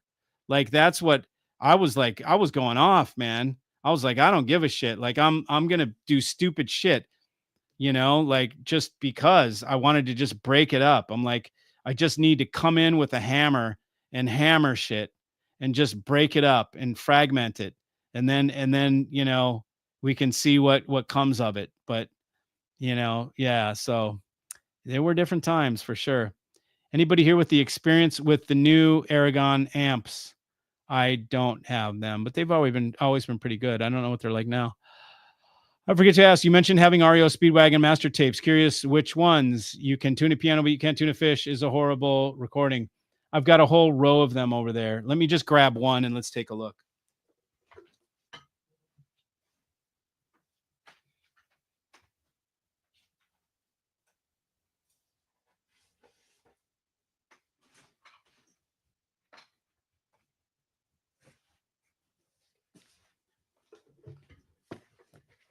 Here is one example. I just grabbed one out of the pile. REO Roughs. Look at that. 82, 423, April 23rd, 82. We've got a 15 IPS 2-track. The producers, KCGRKB. We might know the engineers, KB or BB. What's that? Kingdom Studio. Reel 2 of 2. They made on an A80 tape machine, which I have. This is side B. The Key, Back in My Heart, Let's Bebop, Good Trouble, Sweet Time, intro. See if we got the track list in here. We don't. REO. And then they come like this. And we've got some notes right on there. REO Roughs, 423, The Key, Back in My Heart, Let's Bebop, Good Trouble, Sweet Time, intro. So just basically so it can't get lost. It knows where its home is. Yeah, and I've got a whole row. I've got probably 30 of them. I've got Loggins and Messina recordings that were done in Kenny Loggins's like living room in the Hollywood Hills or whatever, like Topanga Canyon. I'm 46 and I never owned or even played a record before about 10 or 12 years ago. Then kind of liked it and got up to around 2000. Now I'm selling some off because there are a ton I know I'd never play. Yep, there you go, man. That's pretty impressive. He kicked the Clintons and the Bushes down the road and into the ditch and completely out of politics permanently. Yeah, I know. Think about it, man. It's great. I love it. I love a good old fashioned stir up. Like, look what I did when I came in to the audio industry. I came in with a hammer, breaking shit. I was the bull in the china shop. I'm coming to fuck it up. And so that we can reestablish the whole playing field, and just open people's eyes, really. Just open people's eyes, break up the old narrative that you need to have a preamp, that you need to have vinyl to be a real audiophile, that you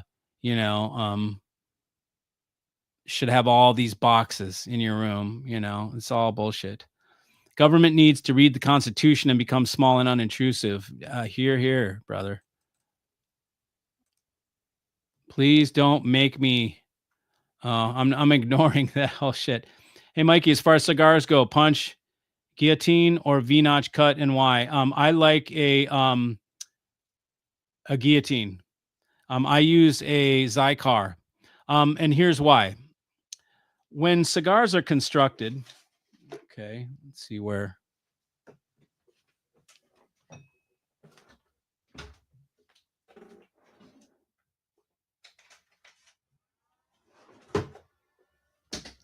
I'll use my Montecristo Edición Limitada 2010. Here's a cigar from 2010. So what is 15-year-old Montecristo? Anyways, when these are, oh, I already cut it. So this is, I was getting ready to smoke it. They put a cap, they roll this up, and then on the end goes a little capper. And when you cut it like that, basically the idea is you just take that little, you notch that little cap off, you circumcise it, man. And you don't cut the filler. You just cut the wrapper. You just you skim that thing off. It's got a really nice draw on it. And so that's why I like guillotines. When you V-notch, you're just ripping through the thing, man. You're just tearing through it, and you're tearing it, and just, man, you destroy the shit out of the tip. A punch, same thing. You're punching into it. Maybe it's a little better because you're punching in. You're not tearing through. It's a punch inward, and then you pull out the plug. But the punch has this little hole, and then it's still, the capper is still on there, and it curls around, but you got this little hole. So this way you get a full draw, the whole circumference, or the whole, diameter of the stogie. You get a full draw, a full puff. With a puncher, you just get a little, this small hole in there that you're drawing all the smoke out of. And then with the V cut, you're just fucking massacring the end of the cigar. I don't want to destroy it like that, So that is why I do it the way I do. Harley, the Sibelius guy. Oh yeah, okay, Harley's room. Okay, yeah, got you. Yes, right. It was cool, and you sat there and you're like, okay, this is a cool dude. He's got cool, it's sound engineering and all that kind of stuff. But it wouldn't be my rig, But it was cool. Harley Perlicus got it. Yep. Okay. Hey, Mark, just my 2 cents. Guillotine for the flavor. Yeah, there you go. So he answered it the same. He feels the same way. Andrew Swift just joining. Oh yeah, what did you think of my metaphor, or my about the analogy using the motorcycles? I figured you'd get it. You want a track streetcar? I'm selling my Lotus Exige this summer. Let me see what an Exige is. Some of them I like. I like some of the Lotus looks. The thing Lotus uses a Toyota engine, no? And I know it's a good one, but oh, that thing's pretty cool. But what are they like, 300 horsepower, 177 horsepower, right? 190 horsepower track spec. Super good on the skid pad, slalom car, like awesome handling, I'm sure. But there's something I love about the howl of a 600 horsepower V8. 600 at the wheels. There's just something that is, I would drive it and see what it's like, but I like a visceral driving experience. So I don't know if the Lotus is just very precision driving experience, like super well balanced. I would imagine it's like super well balanced, just retarded handling. But like, I can't, unless it's got like Corsa exhaust or something, and I don't know how many cylinders it is. Is it a 6? I like a sound. There's a certain sound that I like coming from a car. And I tend to like the V8's sound, or a 12, of course, but I'm not there yet. Or I don't even know that I would want a 12 with all what goes along with the 12 cylinder. But yeah, so I don't know, man. I would certainly check it out. I don't know too much about the Lotus. Some of them, Evora, is it or the let's see. Is that the one that I like? I think that is. Nope. There's a different one. Lotus. It is Lotus car. The Exige is pretty cool, man. Here is this is the one that I like. Well, and they're not even freaking saying it. They're showing the picture. They're not saying what it is. Okay, where is this thing? This is the one that I like. Fuck, but it's not even telling me which one it is. It's got that big Lotus of Orlando. Okay, here it is. Okay, come on. The one that I like is this one, Emira. I think Emira is really pretty. 400 horsepower. Now we're talking. And what is it? 2,000 pounds. V6 engine, 400 horsepower. It's got to be 2,500 pounds, I'll bet. Ooh, a Via. Ooh, 2,000 horsepower. That's out of my price range. That thing's electric. Gotta be. Anyways, yeah. So the one that was the one that attracted me was the Emira. Well, I'd go try it and see what they're like, but I don't know anything about them. I need to go start driving some. I have to drive the Corvettes and the Porsches and see which I like better. Really. Not a chance. You to cool, get the vet. I know, man. I know. The vet just, dude, I watched the videos on YouTube of those Z06 C7s, and they're just vicious, vicious cars, dude. They look so fun. Like I'm like, oh my God, that would just be pure, unbridled driving pleasure to haul ass in that thing and make all that noise, incredible. Panthers jump all over the Maple Leafs. That sucks.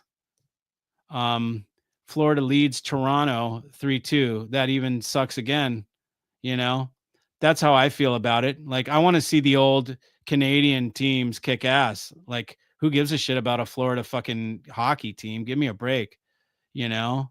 And who's the Panthers? I don't even know where the Panthers are from. I could honestly give two shits about team sports, but if I'm into team sports, if I'm gonna pretend, I just have more of an affinity towards the old school Canadian hockey teams, you know, um, and or northern hockey teams, um, just not Florida, not when they buy some rich fucker in Florida buys the team and then they're playing it in tropical weather hockey team. Give me a break. Really, a tropical weather hockey team? Whatever. There's got to be snow where there's a team from. Otherwise, it's too silly for me. I'm not into it. Dude, you crack me up. Good. Laid back hombre. For real, man. Andy, what vinyl are you selling? Get me a list. Get my info from Miking. Maybe strike a deal. Look at that. Daniel's ready to buy, man. He's ready to throw more vinyl onto that stack so that when he gets the MPD8, he has to get rid of it. Finally, you're exactly correct. Oh, I don't know. You guys got your own thing going on. Hi, guys. I'm late to the party. How is everybody? We're good, Shane. How are you doing, buddy? Yes, 270s and an audio analog DAC. That's right. Yeah, man. You're killing it. What's up, Mikey and Tribe? Cheers from Spring, Texas. What's up, Luther? Man, I got a new dude in Chicago. We got a new tribe member up in Lincoln. What's it? Oh man, what's it called? Not Lincoln Park, but Lincolnwood. This dude is cool, man. He's a new tribe member, and he's a freaking illustrator, dude. I mean, he was in the ad industry, and see if I can find these. He sent me some of his art today, so I can see. That's not him. See if I can find it because I want to show you. Yeah, man, this dude, he does some crazy shit. Oops, can I get it to focus?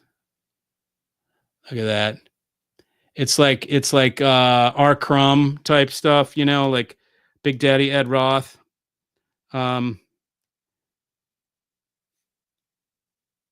Yeah, like total fabulous freak brothers.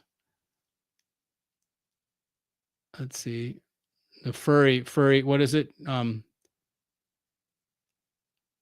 Franklin, Freewheeling Franklin. Anyways, so cool stuff, man. He does cool illustration.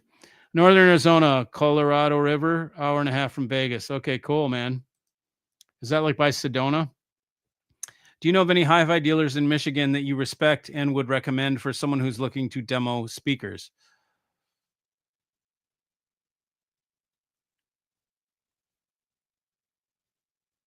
I don't. I don't. I've got we have a Fisher and Fisher location in Michigan in Detroit, and we've got one in Grand Rapids. I've got two pairs of Fisher and Fishers in Michigan, and they will demo speakers for you. And both of these guys are good shit for sure. Yo, Shane, I'll break the news here on your channel, Mikey. The MU2 is in the house. There you go, buddy. Awesome. Hey, Dan. Hey, Mikey and Tribe, Nebraska bro here. There you go. Look, man, there's a Nebraska holdout. Very cool collection. Yes, it is a cool collection, man. Any love for open baffle designs? There was at one point open baffle to me, like the pure audio projects, which were my favorites. I like them when you need to have something close to a wall because they need to be close to the wall to make the bass, but you put them up against a wall and they sound really good. They did in my room. Love my AA DAC. There you go, man. Careful when you circumcise it. You don't want to take too much. That's right, man. I mean, you can, some people just chop the ends off of their cigar. I'm like, Jesus, man, have some respect for that freaking thing. I use both a punch and Zycar style. Yeah, I use the Zycar. Dan, I was gonna send. I had to send you. I had such a killer Davidoff today. I got like some 15. Let's see, they have to be 15 to 18-year-old Davidoffs. So smooth, man. In fact, I can still kind of taste it. I don't know about a car equivalent, but yeah, Jap bikes are usually squid machines on the street, particularly the Suzuki and Scout. Totally, brother. So you know it, right? And you watch them, the way they sit on the way their feet are tells you everything, doesn't it, Andrew? You look, and when they're going wonky foot, where they got like the peg right in the arch of their foot, like basically right in front of their heel, and their toes are going out like this, wonky foot, and hanging down, especially. You're like, oh God, I know exactly what kind of rider that is. You can just tell by the way their feet are, you know. Just for the guys that aren't motorcycle riders, you put your the pegs are on the balls of your feet. So your feet are up, your foot is up, and the peg is like here's the how do I do this? Here's the peg, and your foot is like this. It's almost on your toes. It's on the ball of your foot. That's how you ride a motorcycle.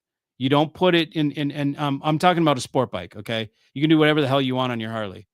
But on a sport bike, you're up on the balls of your feet because that's how you steer the fucking bike. You use your feet and your hands together to move that thing.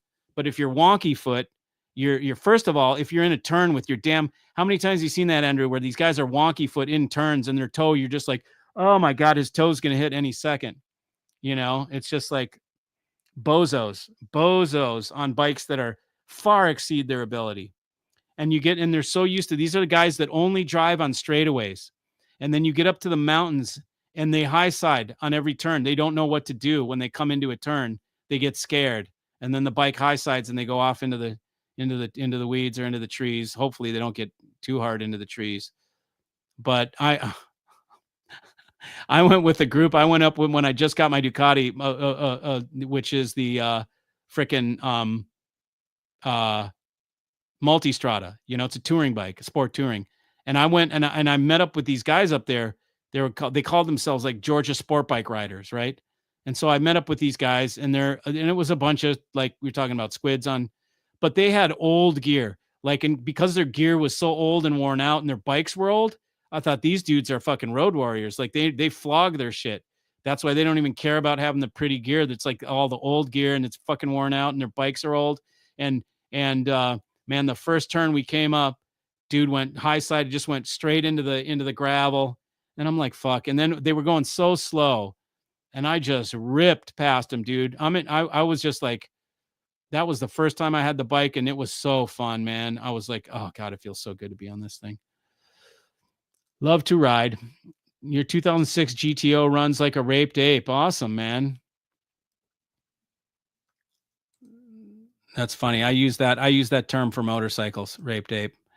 The sound of a good 12-cylinder engine is epic, but she can make 1,000 horsepower out of a V8 these days fairly reliably. Yeah, I think 1,000 is probably more than I want. Um, I definitely don't need that. I think I'll be fine with 600 at the rear wheels. I think 600 would be, I'm fine with that. Anything over that, I probably want all-wheel drive. Give me some grip. That's a lot of horsepower for two wheels, man. Anything over 600 that's a lot, man. I'd rather have more traction. I mean, and 600 is going to rip. It's going to rip, especially with a light car. I drove a reproduction Cobra. Yeah. Like a Superformance. And we'll never forget it. I felt like I was just this side of losing it. That's the fun part. It was so powerful. What an exhilarating experience. Oh yeah, man. Yeah. There's one of my clients is down in South Florida. He builds Corvettes, and he's got a side oiler, 427 side oiler, Superformance, Cobra replica that is just nasty, man. He started that thing up and I was like, oh my God, I want to drive it. He's like, you come back, man. We'll drive this thing. I'll let you drive it around. I'm like, sweet. And he's got a couple Vipers, and he builds these things into to pretty. He's got everything. He's got Mopar, Corvette. He's got Corvette, Viper, and Ford, the Cobra. He's got all three, and he's probably got a Mustang somewhere. Not sure on specs, but Mazda and teasing bringing back the RX-7. They should, brother. I'll bet you it would be badass if they brought it back.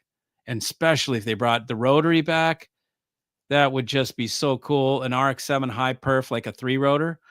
That would be fucking cool. I'm 100% the same with hockey. If you don't get a winter, then you shouldn't have a hockey team. Totally, bro. That's like, what? Give me a break, dude. I can't. It just doesn't compute. Borla catback exhaust for Corvettes have a pretty hot sound. Yeah, they do. I mean, I don't even know if you need exhaust on Corvettes. They're already throaty. And then you put some exhaust on it, and then you become that asshole making all the noise, because they're really loud, Hey, Mikey and Tribe, I'm late to the party. No problem. Grant. Looks like he's got what is that car? Is that the Z car? I can't see, man. Can't remember. The North Stars, exactly. Edmonton Oilers, for sure, man. Gretzky, I mean, that's it. I grew up in Minnesota. I grew up going to the Met Center watching the North Stars and trudging through the freaking snow. And we played ice hockey in our little, neighborhood rink, and so hockey is very much a northern thing to me. Florida hockey, whatever. Billionaire's fucking play toy, I'm going to have, it's like a racehorse or some shit like that. I'm going to buy a racehorse. I'll buy a hockey team and bring it down to Florida. I'm going to have to come best friends with your guy from the Edgewater area of Chicago. My daughter is moving to that area. That's cool, man. Not a problem, man. He's got a great place. The Lou Malnati's I took you to is in Lincolnwood. Oh, okay, cool. Okay. So that's where the new dude is, in Lincolnwood. Where is Detroit? Where in Detroit are the Fishers? I don't know how to tell you where in Detroit. I mean, I know the exact address, but I don't know how to tell you. It's in a firehouse. It's in a cool area where they converted, industrial shit to lofts. So he's in a firehouse. It's a loft, high ceilings and all that shit. And it used to be a firehouse. So I don't know if that tells you enough to demo. Yeah, it's in Detroit, man. It's not that big, right? It's like if it's in Detroit, it's probably within a 20-mile radius. I ride my Harley like that to cool my balls. No pegs though, floorboards. What wonky foot or up on the balls of your feet? Or I put I don't know, my balls don't usually get too hot, but on the Harley, but yeah. Yeah, man, my chopper would cook the nuts. Yeah, like because the fucking cylinder is right under there. It's a Softail, bro, and with a slammed seat, it's all scooped, and it's like Your fucking nuts are right. That rear cylinder is right in front of your balls, and the heat coming off that thing fucking gets a little roasty, man. That thing's a badass. I haven't had the chopper out in a while, but that thing's a freaking dragster. It's nutty, man. And it looks cool as hell. 100% correct for the feet. Yes, right. Totally. And you know what I mean when you see those guys with their feet hanging down, you're like, "Oh god. God forbid, man. God save him." 911 Turbo. Yeah, a 911 Turbo S, brother. If I got a 911 Turbo, it would be the S. I would not be able to just get the Turbo. I'd have to get the Turbo S because I'm that kind of a dude. I'll have to get the S. Why? Because they make an S, you know? And I'd get a convertible too. I know it's sacrilege, whatever. You get the body twist or whatever, but a 911 Turbo S Cabriolet. That's what I'm talking about. Now my babe and I can go up to the mountains and drop the top and rip, you know? I just remember the VMAX being so badass. Remember that? Remember that motorcycle? That thing was gnarly. As a matter of fact, no, I think, no, it wasn't a VMAX. It was a V65 Magna. In high school, one of our friends killed himself on a V65 Magna. Went also off the road and then bounced and then went up in the air and came down, broke his neck. Always fun to have a little too much horsepower. It's necessary for the chassis. Major fun factor. Absolutely. It's necessary. Spread wide. Yeah, I got it. Yeah, exactly. And just let the air scoops come in. Scoop it in. The North Stars are now the Dallas Stars. Gay. They are leading Winnipeg Jets 3-1 in their series. Okay, cool. But, Dallas Stars, what is up with that? That doesn't even sound right. Why? Because there's like the Cowboys have a star, so it all works out somehow. Dallas Oilers would make more sense if we're going to fuck with the names and move them around. But I couldn't, like, LA Raiders. Come on, dude. What the fuck? It's Oakland Raiders. Don't give me the LA Raiders. GT2 or GT3 for a track car. Well, for sure. GT2 RS, GT2 RS, brother. Now we got the long legs and the turbo. GT3 is more fun though, realistically, because you're winding it harder. The GT2 is barely fucking doing shit. It's just like yawn 170, yawn, you're at like 3,000 RPMs doing 170. Rip around a turn with the Hoosiers and you're just like drift, fucking soft, fucking rubber. Come around the other one, drift, soft, rubber, ball. Fun car, but yeah, I don't want that on the street. A Turbo S is what the street car is. Okay, man, I got to stopping point. I got to go. It's an hour 53. I'm going to skedaddle. Thanks everybody for joining. I appreciate it. And more great stuff coming up right now. For all intensive purposes, this channel and everything, I'm doing these kind of off the cuff live streams. Things are there's plans that I'm not even talking about. So everything's kind of in a holding position. We're doing weekly meetings and all this stuff, and there's things being built behind the scenes, and then it'll just drop on you one day.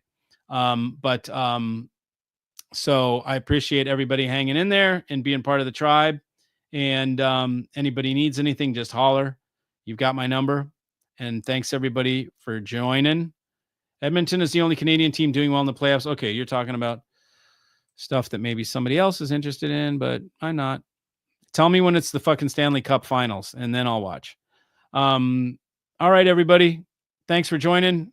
See ya.